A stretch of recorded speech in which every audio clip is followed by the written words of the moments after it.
C'était, une expérience très intéressante, à 2 titres, je dirais. D'abord, parce que le Stratégor, c'est quand même un ouvrage de référence et participer, à la coordination de cet ouvrage était très intéressant puisqu'on s'est vraiment remis au cœur de la stratégie qui est notre métier en tant qu'enseignant, en tant que professeur. Mais c'était aussi un bon moyen de refaire la synthèse de tous ces éléments, nouveaux en stratégie.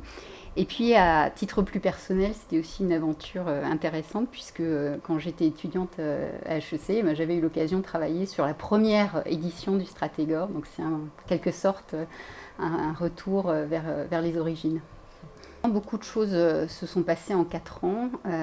C'était très impressionnant de voir dans les études de cas que l'on avait mis dans l'édition précédente les choses qui ont pu se passer et modifier au cours de ces dernières années.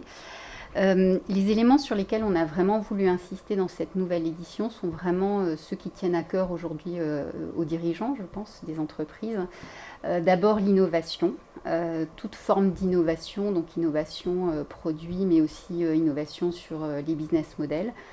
Donc on a vraiment remis l'accent sur cette dimension-là. Nous avons mis également l'accent sur tous les aspects liés au développement durable. Donc nous en avions déjà parlé dans la 5e édition. Mais c'était un peu un chapitre voilà, à part. Là, cette fois-ci, c'est vraiment un questionnement qui est totalement intégré à la réflexion stratégique. Et nous avons retravaillé également toutes les parties concernant la conduite du changement qui, là aussi, sont vraiment dans les préoccupations des dirigeants aujourd'hui. Nous avons beaucoup travaillé la forme de cet ouvrage pour le rendre aussi clair que possible, aussi facile que possible pour la lecture, pour la compréhension de l'ensemble. Nous avons simplement 3 parties, donc une partie consacrée à la business stratégie, une partie consacrée à la corporate stratégie et une partie consacrée à la conduite du changement. Ce sont 3 parties donc simples à comprendre, structurées elles-mêmes en chapitres, avec un enchaînement très logique qui est présenté dans une introduction, qui présente également les 10 étapes clés d'une analyse stratégique.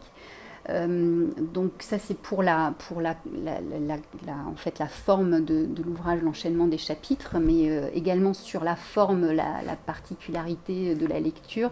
Il y a énormément de photos, de parties surlignées pour vraiment comprendre, pour vraiment identifier facilement les concepts clés.